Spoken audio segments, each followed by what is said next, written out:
on the background, so say hello to everyone on Facebook. We're currently live. Go ahead, guys. Just say hi to them. Facebook Live people.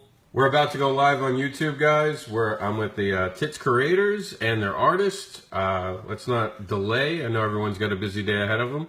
So we're going to go live now. So give it a few seconds to buffer. We'll start off with the T.i.T.S. Okay. Hey, everyone. This is Rob Anderson from WrittenSins. This is the first episode of Spoken Sins. We're with the T.i.T.S creators. Go ahead, guys. Introduce yourselves. What's up? I'm Colton, co-creator, co-writer, and co-letterer. I'm Casey. I'm his brother. I do all the same stuff, but better. And I'm David Gunawan. I'm the penciler for T.i.T.S. All right, guys, you guys are on Kickstarter right now, and you're just doing a phenomenal job. You've already doubled your ask of 2,000, and you're up to 5,000 already. How's that feel to be successful in issue 4 without really having to worry as much as you did with issue 1? Is that a good feeling? It's definitely a bit of a relief because it was quite a struggle to get issue 1 funded, and we don't feel quite as anxious and more comfortable going into this one, especially after the issue 2 and 3 Kickstarter did fairly well. Yeah, I think having doing issue 2 and 3 together, and then having 4 within the 4 to 5 month time frame really kind of shows people that you're here to stay and that you're going to be continuing a book, whereas a lot of issue 1s are out there and people are kind of finicky if they're going to back it or not. So David, how's the experience been with you working on T.i.T.S? Oh, so far it's very fun. I have 2 of the greatest boss, I think. Now, one of the things we wanted to talk about today, because we've talked about everything, you guys have been all over the media, you've been talking about a lot of things, but we wanted to actually talk a little bit about how it is to actually create. So, Casey, you guys came up with this. Colton, you came up with this. You wrote a script. What kind of script did you write when you first went to the artist? What kind of format did you use? Was it a straight script, or did you do panel box notes and actually tell him exactly what he wanted, what you wanted? Yeah, we just did the regular script format. We just got the basic format from the Dark Horse website, and from there we might have looked at a couple other scripts, but for the most part we just dug into it. And whenever we first hired David on, I actually started to do kind of layouts with cameras and action figures, and then I realized quick on that was pretty stupid, and whatever I come up with is not going to be nearly as good as what David can do. So everything that David has done, the first page on the first issue, he just nailed all that stuff with the T.i.T.S Orbitics, which is the planetary kind of headquarters for the T.i.T.S Corporation. He just nailed them from the get-go. So that was a good thing for us, so I didn't have to do my stupid action figure layouts with cameras and stuff. David, when you first got the script, what did you think about it? The first time you read it, what did you think?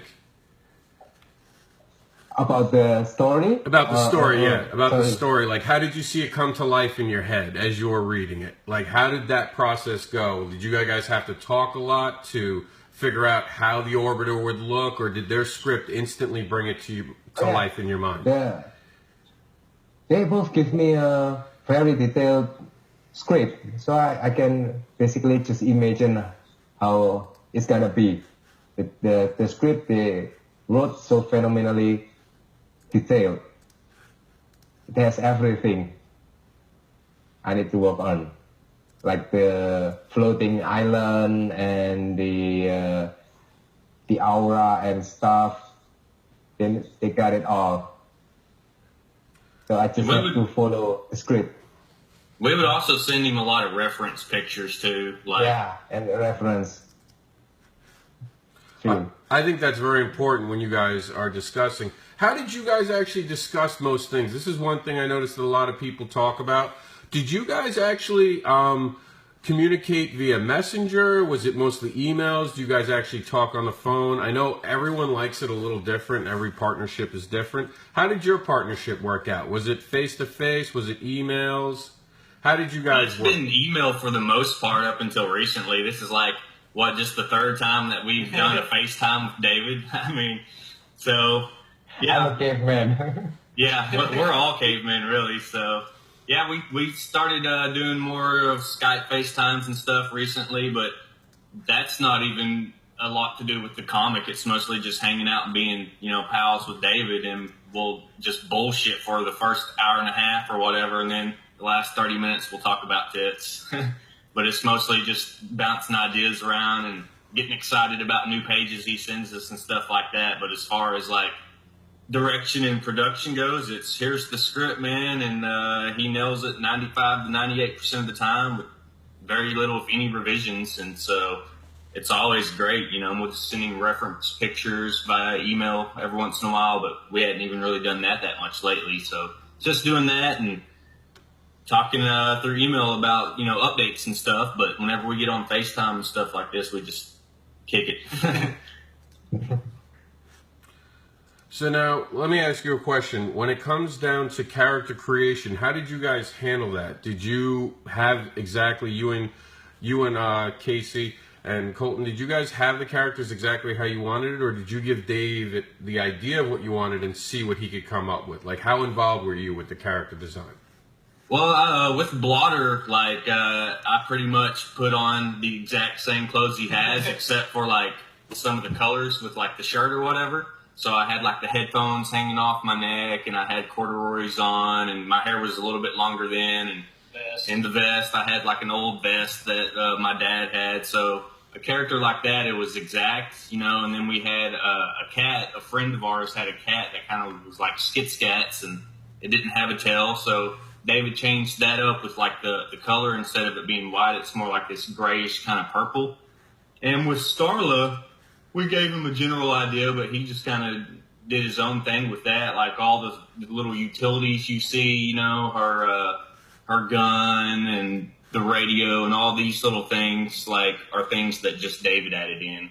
And he's a big guy into guns and motorcycles and stuff like that. And there's a lot of guns, and she rides a motorcycle. So we're like, hey, man, whatever you want to do with guns and motorcycles, if that's something you're passionate about, you decide. So he got to do all he wanted with that. Now, David, I noticed one of the things that you did really well was the background scenery. There's an actual part in issue 1 where there's a wall where the blue boss is reading something off the wall, and it actually looks like it's lettered. Did you draw that? Was that you drawing lettering in place? No. It's actually a very stupid trick. I just type whatever, like scrambling around the keyboard, and then copy it and flip it. Well, that's it. Hey, it works. Whatever gets the book done, right? Regular letters. I just copy it and flip the other one. There you go. Now, one of the most interesting thing about this, guys, is the names. How did you guys come up with these names? They're some of the most unique names I've seen in a comic book. How did you, what was that process like?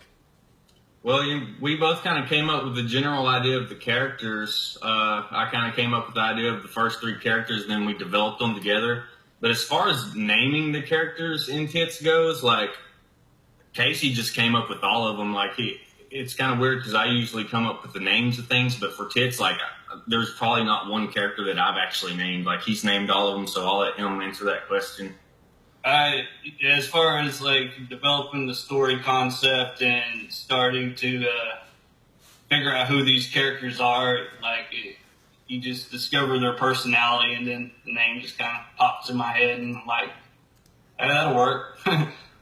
Well, like with the name Lascivious, which is the first antagonist in this story arc, that's just an anagram for the name Vicious One. So it's just, rearranging of the letters to make up the name Lascivious. Yeah, and Blotter, that's a reference to blotter acid, and Skit-Scats, it just seemed like something that kind of had a syncopated rhythm to it, and we live in the South, and there's a lot of people that use methamphetamines here, and sort of a colloquial phrase for that is skitzing. So I just kind of shortened that, and that's where that came from.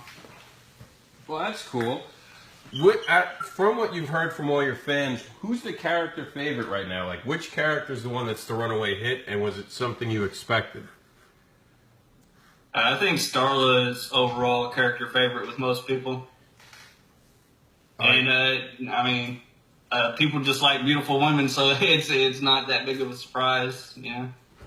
That does make sense.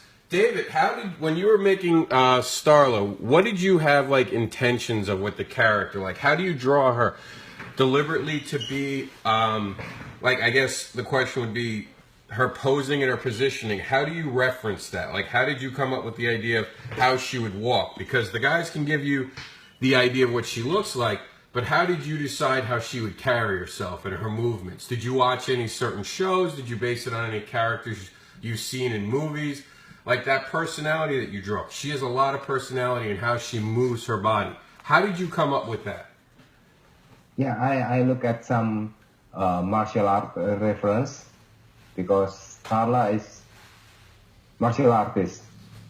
And then as for the clothing, Casey and Colton gave me very specific instruction, like she wears a red jacket and like tight leather pants and something like that. Yeah, pretty much like that, I think. Now, when it came to character design, I know that you guys had a lot of feedback, you guys talked a lot, but I know that this also happens. You write issue 1, you get issue 1 done, and suddenly you're like, wait, I can do better. And you want to tweak something about that character. Did you guys find a position like that? Because I know one of the characters winds up getting the upgrade. Was anything changed from issue 1 to issue 2, or did you guys wind up following the plan the whole way through so far? As far as like, yeah, we do the lettering too, so like we'll kind of improvise a little bit more like once we get the pages back from David. So like we'll kind of spice up the dialogue a little bit. But as far as like the actual where the story's going, like we wrote the first 10 issues before we even like started looking for an artist. So like all that's kind of set in stone, and we do revise each issue as we're finished with another one. So as we're seeing, like the first story arc is probably going to end up being 11 issues long now.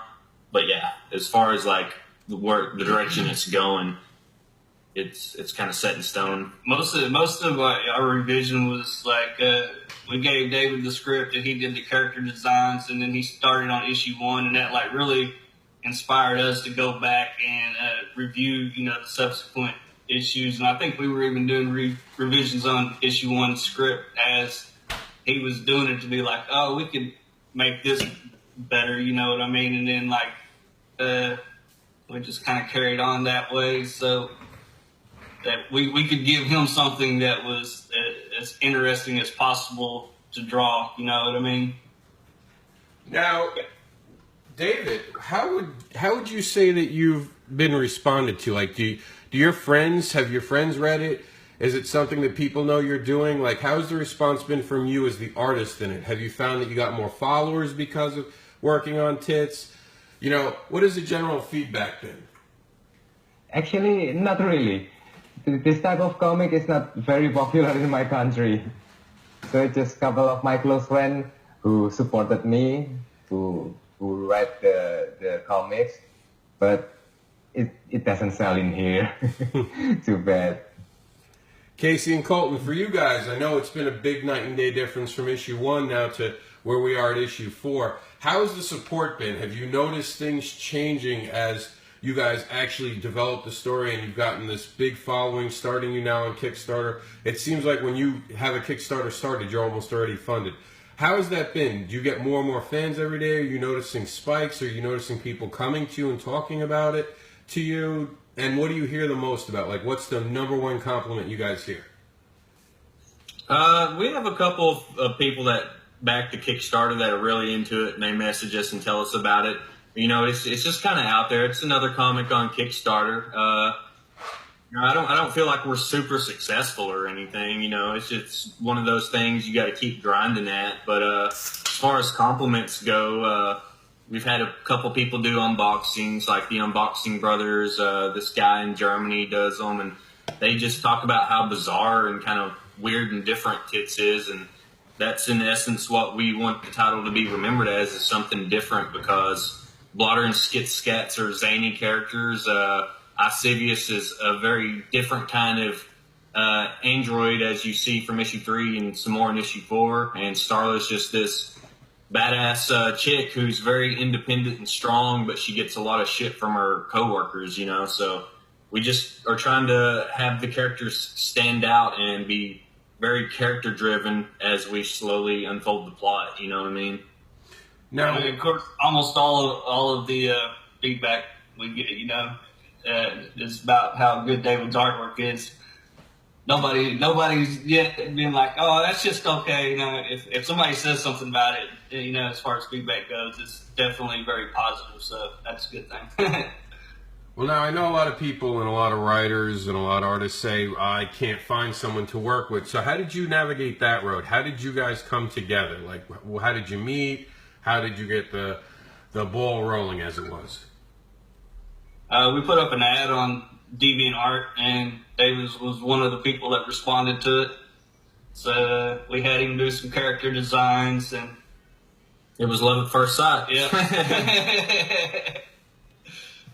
Now, with the type of art that this is, David, when you approached it... Sorry? What's that, David?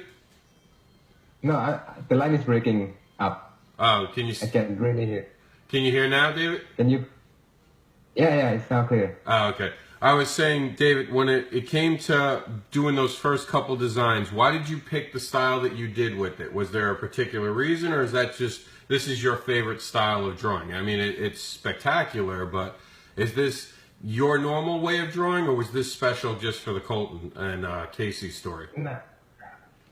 Yeah, this is one of the reasons I said that they are two of the best bosses I got so far. They give me a lot of liberty in the artwork, so I can pretty much do whatever I want. And yeah, this is basically just my style. So I have no particular style for it. Just my kind of artwork, I think. Very cool. Now, Casey and Colton, we know that T.I.T.S is this great story, but are we going to be seeing other things from you? I know you've mentioned a couple times there are other stories that you're have in the pipeline. Is any of that coming to be anytime soon? Will we see anything, or is T.I.T.S the major focus for now and just everything T.I.T.S? T.I.T.S is the major focus, but right now we've already been talking to David with another little mini series we're wanting to do. So he's working on issue 7 now, and there's going to be some more character designs for T.I.T.S that he's going to do after that.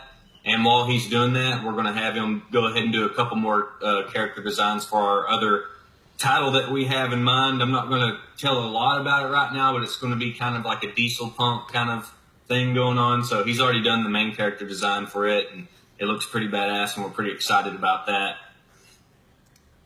Yeah, so we might take a short break from T.I.T.S sometime later on this year, and the three of us try something different, you know, with that story. But we're already ahead on T.I.T.S, so it's like, you know, issue 4 is coming out now, but we're on production on issue 7, and we're halfway through that just about. So yeah, by the time he's done with issue 8 or 9, you know, we'll be trying something a little bit different maybe.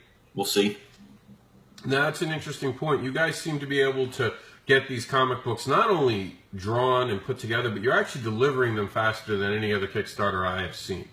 And I've done a lot of Kickstarters, so that's credit to you. How do you guys manage that? Is this been did you guys sit down and make a 12-month plan on how you are going to get these out? Or is it just this urge to get everything done as quick as you can, and it's just motivation that gets you to be one of the fastest reward givers out there?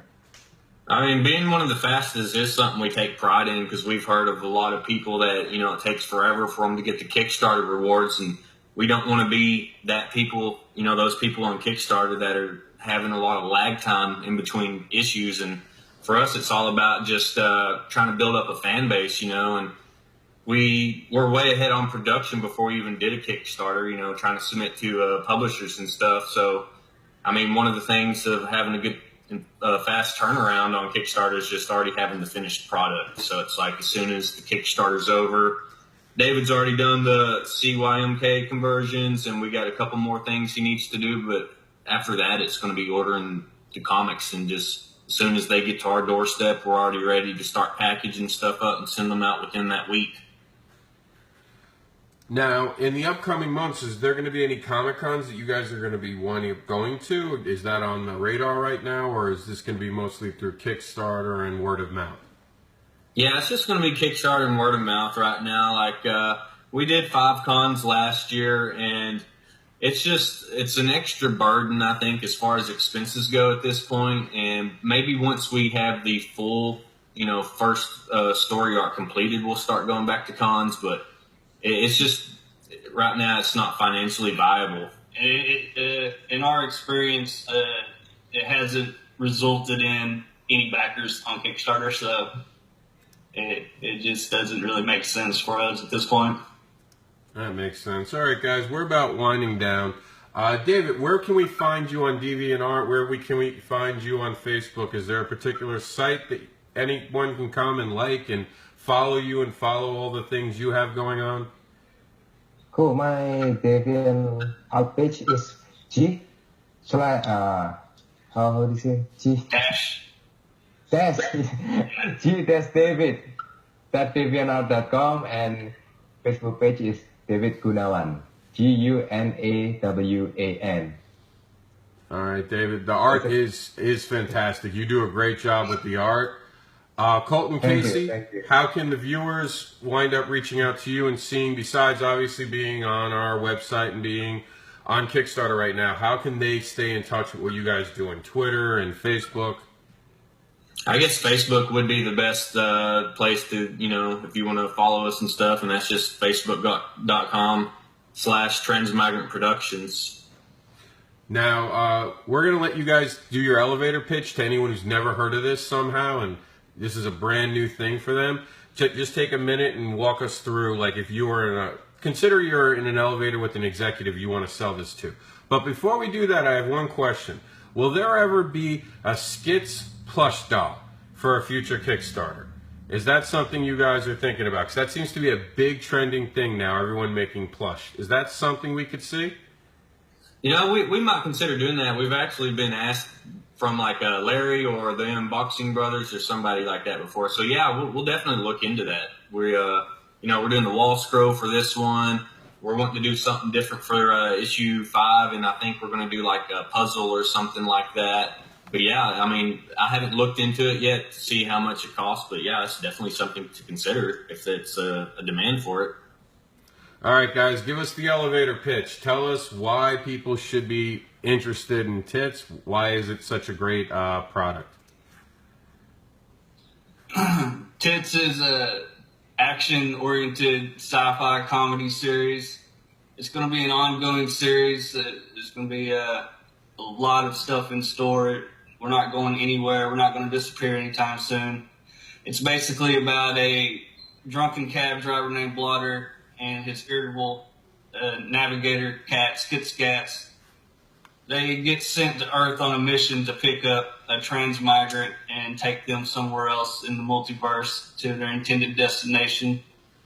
But they are kind of prone to causing trouble, so they start causing mayhem in Seattle, and they get mixed up with the hard-nosed Seattle PD detective named Starlet, and all kinds of hilarity ensues. If you like zany characters with comedy and action, this is the comic for you. It's something different. And why did you guys choose Seattle, out of curiosity?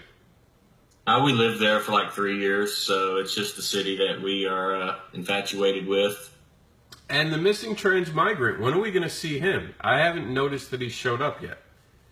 You'll get hints, along the way as to what's going on, the storyline wise. I mean, as of right now, just know that they're looking for a transmigrant and just watch these characters grow and see what they're all about.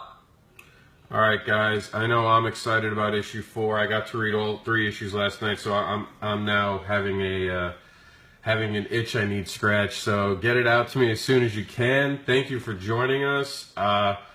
Everyone can follow David, Casey, and Colton. This is a project that I've personally read and supported the whole time. get behind it. It's on Kickstarter now. You need to find it. Go to WrittenSins.com and just put it in the search area, T.I.T.S, T.I.T.S, and you'll find everything about T.I.T.S. Thank you for being on, guys. All right, thanks, Rob. Appreciate it. Thank you for having me. All right, guys, we're off of YouTube now. We're just on Facebook Live. Do you guys have anything to say to the Facebook audience that's following us right now? Thanks for checking us out, man. We appreciate it. David, you want to say goodbye to the Facebook people? Yeah, thank you for supporting us. I really appreciate it. All right, guys, thanks for coming on.